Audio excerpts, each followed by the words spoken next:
a partir do versículo 1. E a palavra do Senhor diz assim: Chegou ao conhecimento dos apóstolos e dos irmãos que estavam na Judeia, que também os gentios haviam recebido a palavra de Deus. Quando Pedro subiu a Jerusalém, os que eram da circuncisão arguiram dizendo: Entraste em casa de homens circuncisos e comeste com eles. Então Pedro passou a fazer-lhe uma exposição por ordem, dizendo: Eu estava na cidade de Jope, orando e no êxtase, tive uma visão em que observei descer um objeto como se fosse um grande lençol, baixado dos céus pelas 4 pontas e vindo até perto de mim. E fitando para dentro dele os olhos, vi quadrúpedes da terra, feras, répteis e aves do céu. Ouvi também uma voz que me dizia: Levanta-te, Pedro, mata e come. A que eu respondi: De modo nenhum, Senhor, porque jamais entrou em minha boca qualquer coisa comum ou imunda. Segunda vez a voz do céu: Ao que Deus purificou, não o consideres comum. E isto sucedeu por 3 vezes. E de novo tudo se recolheu para o céu. E eis que na mesma hora pararam junto na casa em que estávamos 3 homens enviados de Cesareia, para se encontrarmos comigo. Então o Espírito me disse que eu fosse com eles sem hesitar.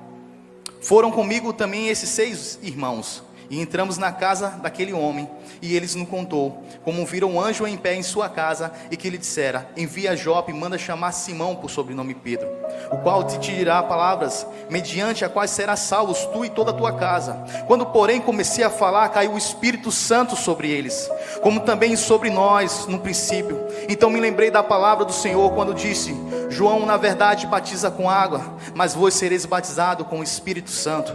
Pois se Deus lhe concedeu o mesmo dom que a nós nos outorgou quando cremos no Senhor Jesus, quem era eu para que pudesse resistir a Deus? E ouvindo ele essas coisas, apaziguaram e glorificaram a Deus, dizendo: Logo também aos gentios foi por Deus concedido o arrependimento para a vida. Amém? Feche seus olhos, meus irmãos.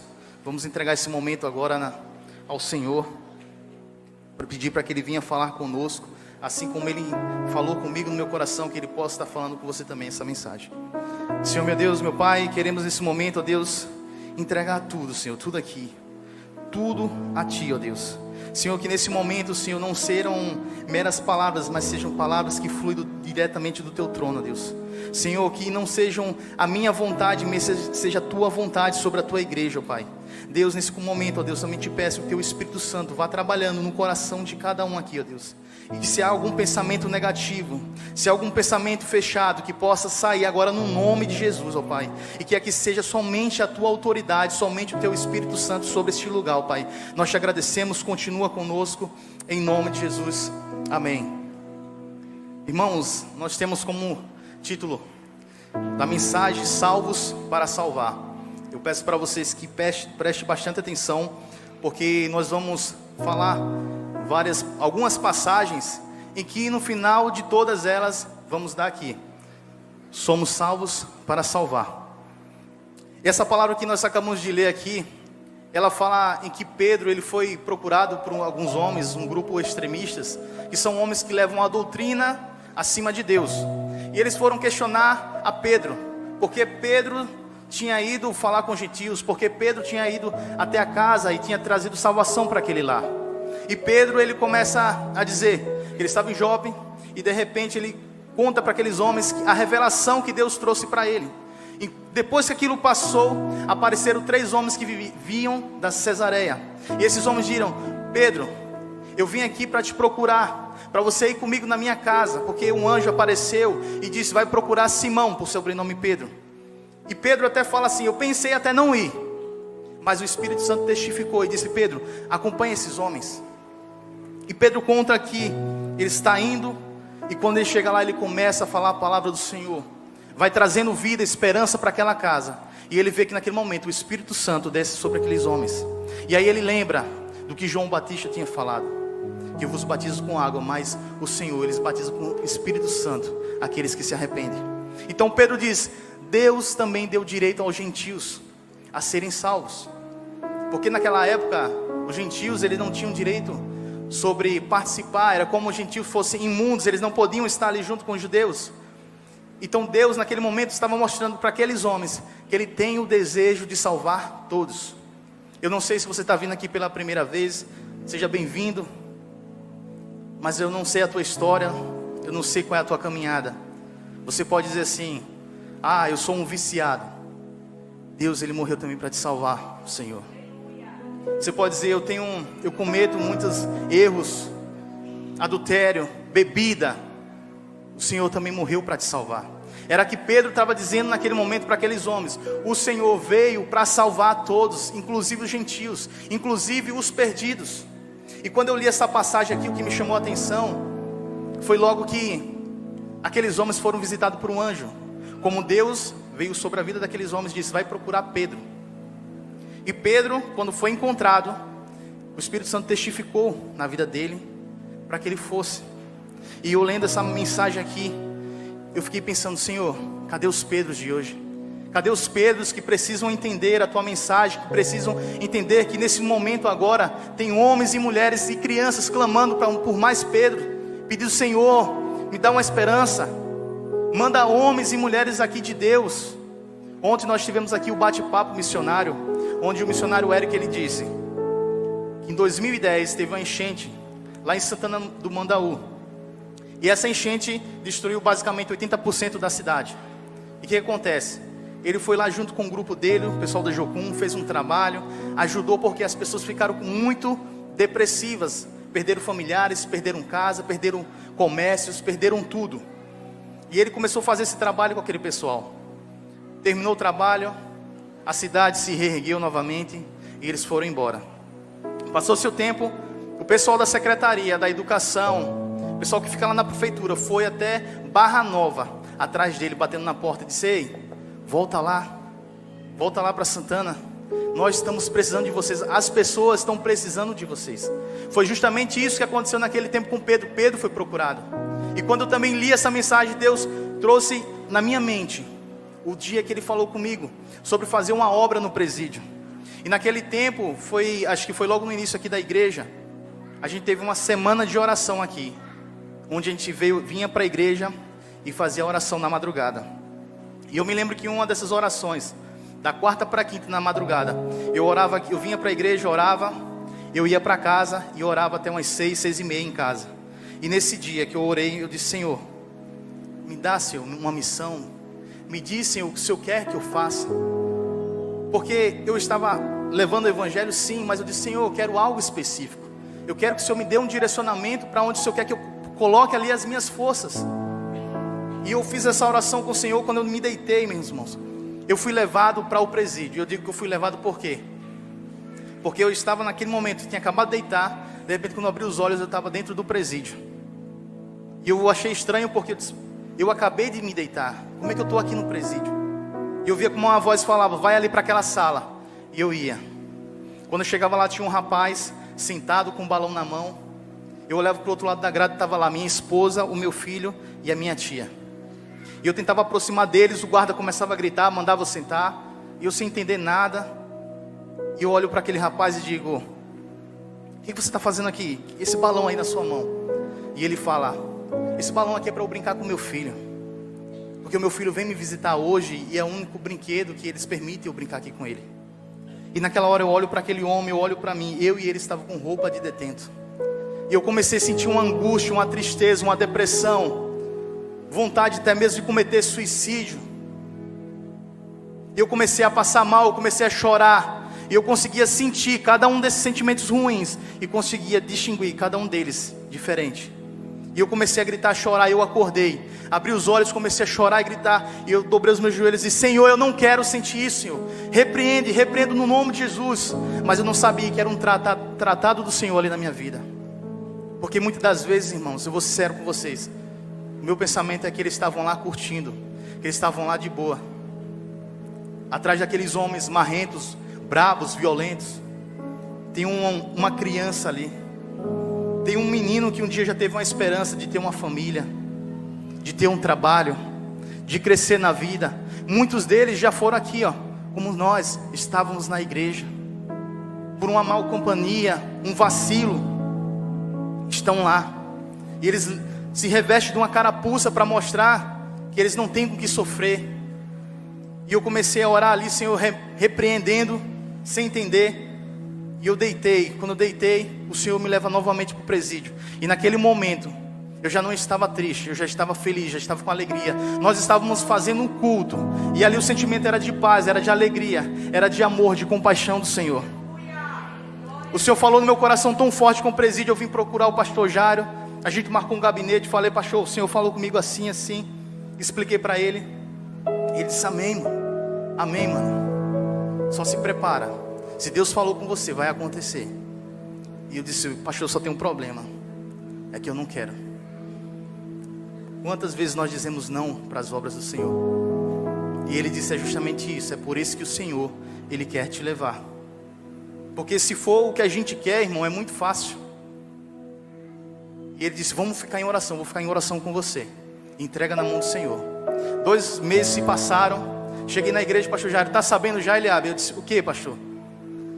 O presídio lá, os irmãos do presídio, procurou um irmão daqui da igreja e perguntou se não tinha alguma igreja que podia ir para lá, porque já estavam com alguns meses que uma igreja saiu. E eu disse, pronto, é a resposta de Deus. E a gente já vai começar agora segunda-feira, o primeiro culto. Eu disse, glória a Deus. E a gente foi, e o pastor que foi acompanhando a gente, ele disse, olha, 6 horas a gente tem que estar lá no presídio já, em ponto. Eu quando era 15 para as 6, já estava lá no presídio. E eu ligando para o pastor, cadê o senhor? Estou chegando, viu? Ele disse, meu filho, você está onde? Eu disse, estou chegando aqui já perto da UFAL. Ele disse, meu amigo, varão, é às 6 horas da noite, não é da manhã não. Mas eu estava tão agoniado para fazer a obra do Senhor, que 6 horas da manhã eu estava chegando no presídio, era 6 horas da noite. Eu disse, pastor, amém, à noite eu estou chegando aí também no presídio. E a gente foi, quando a gente chegou lá, no presídio, eles louvaram, o pastor explicou, hoje a gente só vai acompanhar o culto deles, a gente não vai participar, deixa eles conduzir aí, e a gente vai conversar com eles no final. Eu disse, amém. Começou o culto, eles cantaram, fizeram uma abertura, louvaram, e quando foi começar a palavra, naquele momento, o irmão lá, até o irmão Tiago, ele disse, um dos que estão lá ainda, ele olhou para mim e disse, irmão, vem cá. Aí eu disse, ele disse, sim, traz aqui uma palavra para a gente. E eu disse, aí eu olhei para o pastor, aí puxa, vá. E quando eu fui lá que eu abri a minha palavra, o Senhor me deu a palavra que se encontra em Provérbios 9:16. O homem considera o seu caminho, mas o Senhor é quem dirige os seus passos. O Espírito Santo naquele momento começou a falar comigo. A partir do momento que nós dizemos, Senhor, eis-me aqui, Senhor, eu quero fazer a tua obra, a gente não tem escolha. Por mais que eu não queria ir para o presídio, o Senhor está dizendo, você tem um caminho, você quer seguir esse caminho, mas sou eu quem dirijo os seus passos. A partir do momento que você diz, Senhor, está em tuas mãos, Senhor, eu quero fazer a tua obra. Mas muitas das vezes o que acontece? O Senhor entrega, a gente diz, eis-me aqui. Aí o Senhor diz, vai para 2 Riachos, varão. Aí esse final de semana não dá, eu não posso. E fica falando, Senhor, por que a missão não vem para mim? Por que eu não estou realizando missão, Senhor? E Deus já falou com você, meu irmão. Vai visitar os órfãos, as viúvas, o presídio, o hospital.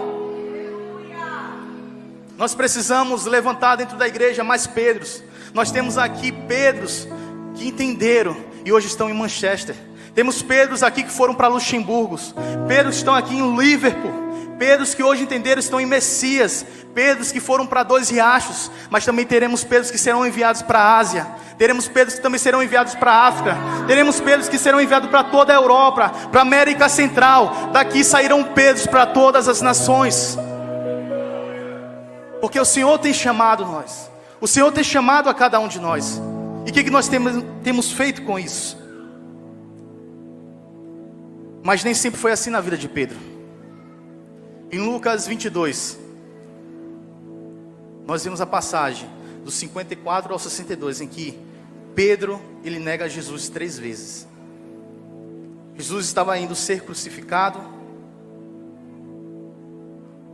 E naquele momento algumas pessoas viram, ei, você é amigo de Jesus, você anda como ele, você fala como ele, você vê como ele. Ele diz, eu não, eu nem conheço. E Pedro nega Jesus 3 vezes. Só que na 3ª vez a palavra fala que Pedro, a negar Jesus, ele sai chorando amargamente. Ele viu o erro que ele cometeu ali em ter negado a Jesus. E nós muitas das vezes falamos, poxa, Pedro negou Jesus 3 vezes. Se fosse eu tinha morrido com Cristo, dava minha vida por ele. Eu estava com ele mesmo, e aí vai fazer o quê? Quantas das vezes nós negamos já Jesus? Quando nós não abrimos a nossa boca para evangelizar, nós estamos negando Ele, vendo uma pessoa necessitada. Quantas vezes no teu trabalho, você ouviu alguém tirando uma piada com Jesus, com Deus, e você não se posicionou? Você negou a Ele. Você viu, mas não tomou as dores de Jesus. Nós precisamos entender que as dores de Jesus são as nossas dores. A missão do Pai é a nossa missão. E muitas das vezes nós nos negamos a isso. Nós não nos movemos. Mas Pedro, ele saiu ali triste. E essa tristeza não foi para a morte de Pedro. Essa tristeza foi para a sua salvação. Porque a palavra do Senhor fala em 2 Coríntios 7:10, Paulo diz que a tristeza, segundo a Deus, que não traz pesar, que não é um peso nenhum a tristeza, ela gera arrependimento para a salvação. Mas a tristeza do mundo aí afora, as angústias, as desilusões, ela gera morte. E é morte espiritual e morte física. E naquele momento em que Pedro estava sentindo aquela dor, ele estava sentindo uma tristeza, mas era o tratado do Senhor, para que houvesse ali um arrependimento genuíno, um arrependimento verdadeiro, e Pedro pudesse voltar para os caminhos, para aquilo que o Senhor tem chamado. A tristeza, segundo mesmo alguns psicólogos, a tristeza, o arrependimento, ele tem como característica a alteração de comportamento. É como aquele equívoco, ou aquela sequência de erros, ela fosse deixando de acontecer. Mas o que acontece? Tem pessoas que estão na igreja há 1, 2, 5, 10 anos e ainda continua vivendo no mesmo pecado, caindo no mesmo pecado. É como tivesse um pecado de estimação. Aquilo ali vai, penetrando de uma forma que vai se sentindo confortável. Não se sente mais como Pedro, angustiados, desesperados por ter cometido algo errado, mas se sente confortável. E muitas das vezes o que precisamos é dobrar os nossos joelhos e falar com o Senhor. Irmãos, eu sei que não é fácil. Não é fácil ser cristão. Aquele que quer me seguir, Jesus disse, negue a si mesmo, pegue a sua cruz. Mas nós temos que renunciar aos prazeres da carne todos os dias. Porque eu vejo pessoas que dizem, eu sou cristão, mas no final de semana, tomar uma gelada, o que tem? Eu fumo de vez em quando. Tem uns que dizem, eu cometo adultério, porque a carne é fraca, né, irmão? Nós precisamos verdadeiramente viver o evangelho verdadeiro. O que eu estou falando aqui, irmão, não é para acusar, colocar o dedo no rosto de ninguém. É porque o Senhor está prestes a vir. E Ele quer levar uma igreja santa, santificada, limpa, uma igreja restaurada. E a minha única preocupação, a mesma preocupação de Deus, é que todos sejam alcançados. Para mim pouco importa se aqui vai estar cheio todos para ouvir essa palavra, mas que estejam aqui verdadeiros cristãos, verdadeiros pequenos cristos, que estão com seu coração verdadeiramente querendo adorá-lo. Porque o mundo diz que o certo se tornou errado, o errado se tornou certo. Nós falamos que temos um Brasil que é cristão, 83% da população é cristão, mentira. Aonde que isso? Na prática não é. Nós temos o país da maior corrupção do mundo. Nós temos o país em que liberou o aborto, o casamento do mesmo gênero. Nós temos um país que tem aumentado o índice de morte, de suicídio, de depressão. Nós temos um país que o roubo, o furto é na nossa cara assim, ó, e nada acontece, nada faz. Então me diga, como esse é um país que 83% é cristão? Será que nós temos pelo menos 83% dentro da igreja?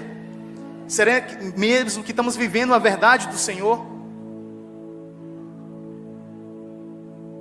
Em 1 Coríntios 6:9,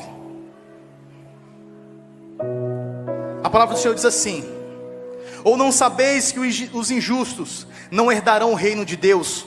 Não vos enganeis, nem impuros, nem idólatras, nem adulteros, nem efeminados, nem sodomitas, nem ladrões, nem avarentos, nem bêbados, nem maldizentes, nem roubadores herdarão o reino de Deus.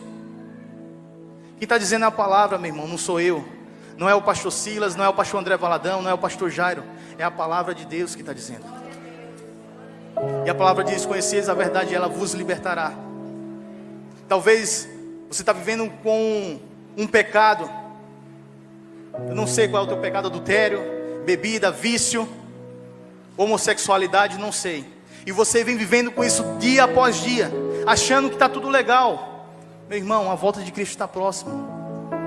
Eu não quero saber o teu pecado, mas eu me importo com a tua salvação, porque a mensagem é essa: salvos para salvar. Esse é o nosso intuito. O que nós estamos fazendo como igreja, somos salvos e muitas vezes egoísta. Eu já estou salvo mesmo, deixa o irmão ali viver como ele quer, fazer como ele quer. E nós precisamos mudar isso na nossa vida. E nós vemos que o arrependimento, ele atrai a presença do Espírito Santo. Pedro diz na passagem que nós lemos, Pedro diz: quando eu estava com aqueles homens, que eu comecei a falar, o Espírito Santo desceu sobre aquele lugar. E eu me lembrei do que João Batista tinha falado em Mateus 3:11. João Batista diz: eu vos batizo com água, aqueles que se arrependem. Mas depois de mim virá um que eu não sou digno de desatar as suas sandálias, e ele vos batizará com o Espírito Santo. Era o que Pedro estava dizendo para aqueles homens. Diz: olha, eu cheguei lá, comecei a falar de Deus para aqueles homens, e eles foram tomados pelo Espírito Santo. Então o arrependimento, ele atrai a presença do Espírito Santo. Muitas vezes nós vamos para a igreja, mas eu não estou sentindo nada, o culto é uma bênção. Deus fala, há palavras aqui, sai do altar para a tua vida, e tu sai mais gelado. E você diz: senti nada, que culto ruim. O Espírito Santo já saiu e você nem viu. E o que falta muitas vezes é o quê? O arrependimento. Aqueles que são salvos por Cristo são chamados para compartilhar a salvação.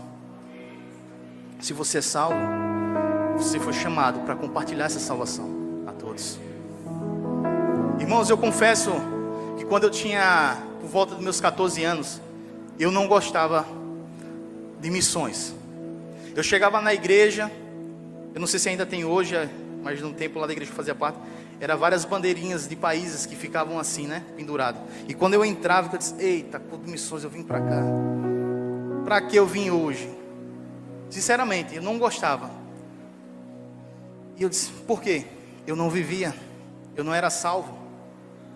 Eu, aos sábados, isso meus 14 anos, aos sábados tinha um ensaio da mocidade. Depois do ensaio da mocidade, eu ia para a praça com alguns colegas, alguns amigos, beber.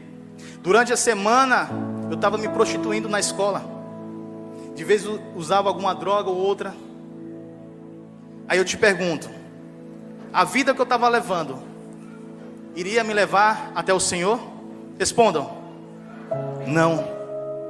Então como é que eu ia ter o desejo em fazer missões, em levar missões e falar: olha, eu fui salvo, eu quero que vocês também venham ser salvos. Olha só, preste atenção, o lugar que nós estamos indo é lá, olhe para o alto, não preste atenção nas coisas do mundo. Mas teve um momento que o Senhor me encontrou.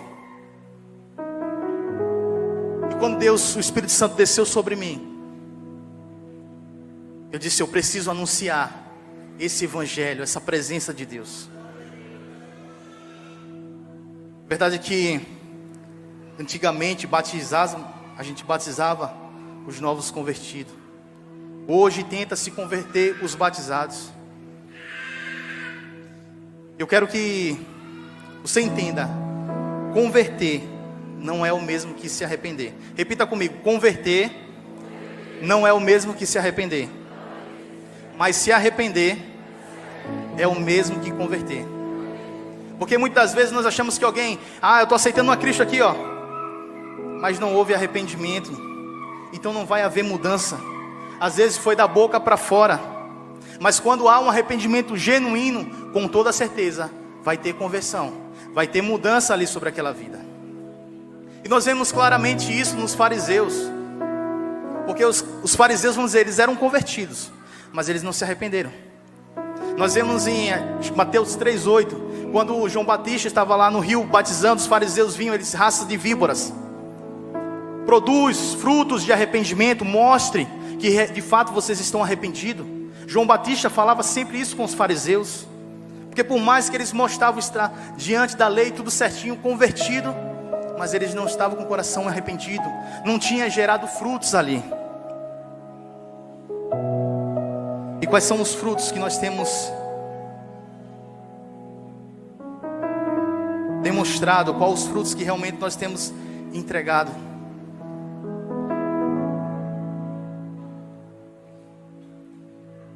A gente pode estabelecer o arrependimento. E por que, irmão, estou falando tanto em arrependimento? Estamos falando sobre culto de missões. É porque uma coisa tem tudo a ver com a outra. É porque não tem como eu fazer missões, eu falar do Senhor, se eu não tiver um arrependimento, senão aquilo vai ser só meras palavras da boca para fora. Como eu posso dizer que amo a Deus, que amo a Pai, se eu não amo a sua missão? Eu me lembro de uma vez que, quando o Senhor veio falar comigo sobre arrependimento, foi alguns anos atrás. E quando Deus começa a me trazer uma mensagem, alguma coisa assim, eu sempre entendo que Ele quer trabalhar logo isso comigo. Porque primeiro a mensagem vem para o pregador, tratar ele para depois para a igreja. E o Senhor já vem falado comigo sobre arrependimento há muitos anos atrás. E eu naquela época eu estava vivendo uma vida, vamos dizer assim, boa na presença do Senhor. Não que hoje não esteja, mas hoje a minha visão é totalmente diferente.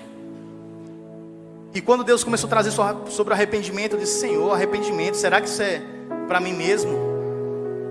Porque eu leio a Tua palavra todos os dias, eu passo horas contigo em oração, eu jejuo durante a semana, eu venho te buscando constantemente. Então eu tenho que me arrepender de quê? Aquele que diz que não pecou, né, que não está em pecado, já pecou. E eu tentava ver, irmãos, alguma coisa que Deus queria falar comigo sobre o que eu precisava me arrepender. E foi passando semanas, e quando foi um dia, eu fui para o meu secreto e disse: Deus, eu só vou sair daqui hoje quando verdadeiramente o Senhor falar comigo o que é que eu preciso me arrepender. Porque eu não estou vendo nada, Deus. Eu não tenho cometido nada de errado, ao contrário, eu venho buscando a Tua presença cada vez mais. Eu me lembro que eu dobrei os meus joelhos e eu comecei ali a orar. Eu disse: Senhor, eu não vou falar nada, eu só quero que o Senhor fale comigo. Porque muitas das vezes, irmãos, quando nós falamos sobre arrependimento, achamos que isso é para o desviado, é para quem está lá fora, não é para quem está dentro da igreja, não é para mim que já sou cristão há 15, 20 anos. E eu dobrei meus joelhos e passou ali 20, 30 minutos, 40 minutos, 50 minutos, e Deus nada de falar comigo. E eu disse: Senhor, não é possível, o Senhor tem me incomodado tanto com isso, o Senhor não quer falar nada. E passou 1 hora, 1h20, 1h30, e nada de Deus falar ali comigo. E eu fui cada vez mais aceitando que realmente eu não tinha nada do que me arrepender. Eu fui aceitando que cada vez realmente estava tudo ok com a minha vida, que não tinha nada que eu precisava fazer para mudar aquilo. E eu disse: Senhor, eu vou ficar aqui mais um tempo, mas fala comigo se tem alguma coisa. Mas acredito que não tem. E eu comecei ali a orar. E passaram-se o tempo. Chegou 2 horas e nada. E eu disse: não é possível. Não é possível que Deus tenha me falado tanto e nada dele me dizer que eu preciso me arrepender. Quando chegou em 2h20, quase 2h30, eu disse: eu vou me levantar, porque eu vou passar aqui o dia todo e Deus não vai falar nada. Deus não tem realmente, acho que é uma mensagem que Ele quer que eu vá entregar a alguém. E quando eu fui me levantar, irmãos, eu senti uma mão colocando sobre as minhas costas, uma mão quente, mas a mão ela não fazia força, ela simplesmente apoiava sobre as minhas costas. E eu não conseguia levantar, minhas pernas tremiam, não tinha força, eu me tremia todo o corpo. E eu me abaixei ainda mais. Eu senti como aquela pessoa tinha colocado a mão e estava de joelho do meu lado. Eu senti que era a presença do Senhor ali. E naquele momento, o Senhor, Ele começou a me revelar tudo que eu precisava me arrepender. O cara egoísta que eu era, a soberba que eu tinha, E Deus começou a revelar, e quanto mais Deus falava, mais aquilo doía, mais eu vi um amor de compaixão ali sobre a minha vida. Porque eu ia dizendo: Senhor, me perdoa por isso, Senhor, me perdoa por isso. O arrependimento ali começou a acontecer, e Deus começou a fazer naquele momento um tratado. É o que o pregador, o pastor Hernandes de Lopes, ele falou até um dia de suas ministrações, que quanto mais nós chegamos próximo de Deus, mais miseráveis nós nos sentimos. Quanto mais nós chegamos perto de Deus, nós vemos quanto mais errado nós estamos, quanto mais nós precisamos melhorar.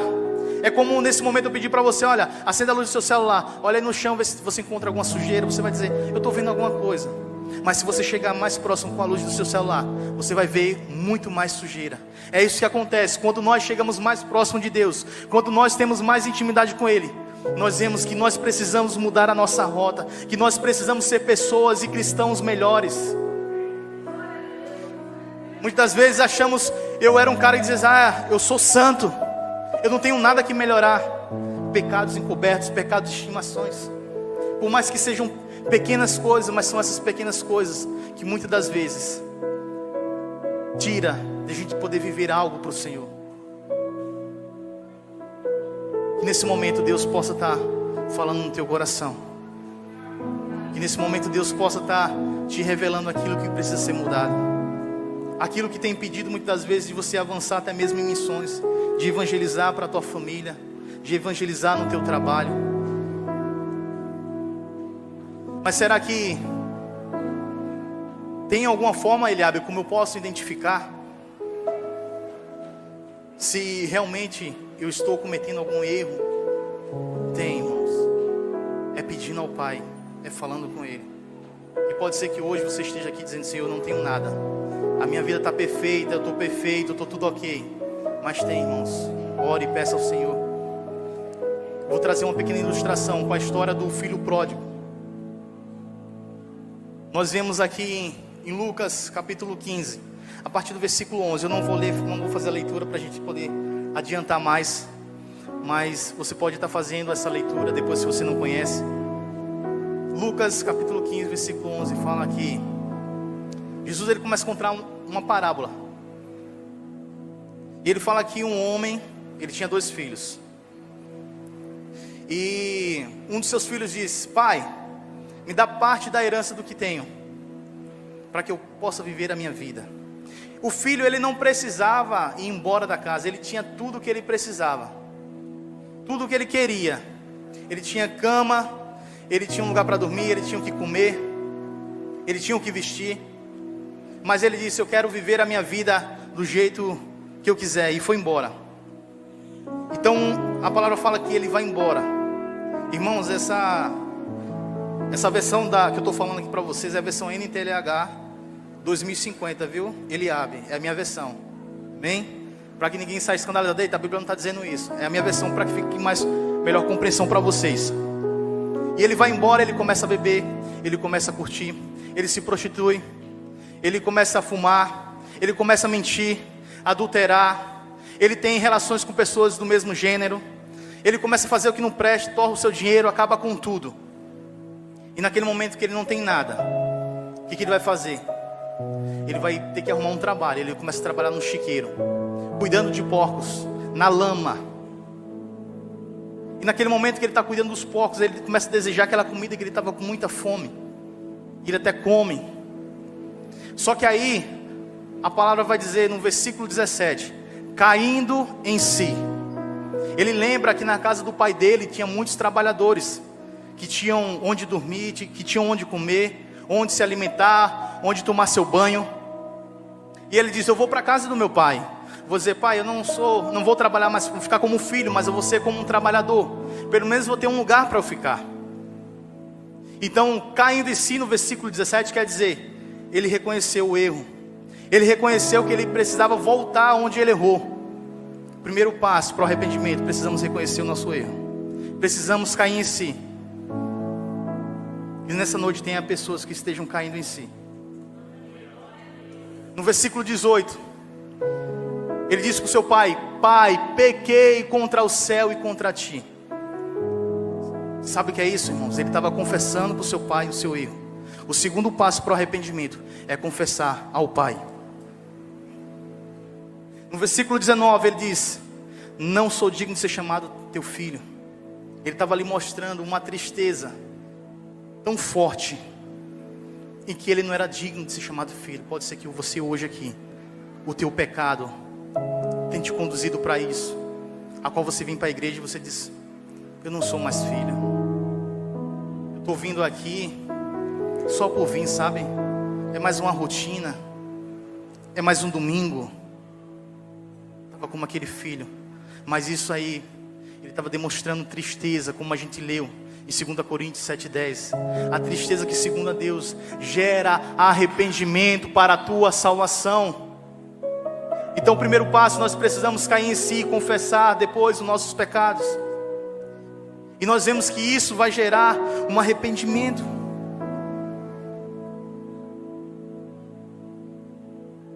Deus, Ele não quer constranger ninguém.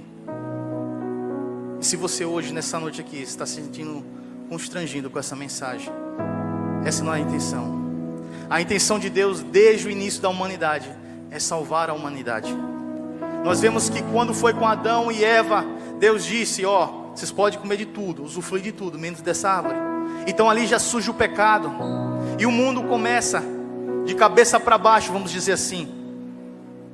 E aí ele vê um homem, Noé, e diz: Noé, eu vou te levantar para que você faça uma arca, porque eu vejo que daqui todos esses homens aqui, você é o único justo. Porque Deus estava vendo, meu irmão, se o mundo continuasse daquela forma, o que ia acontecer?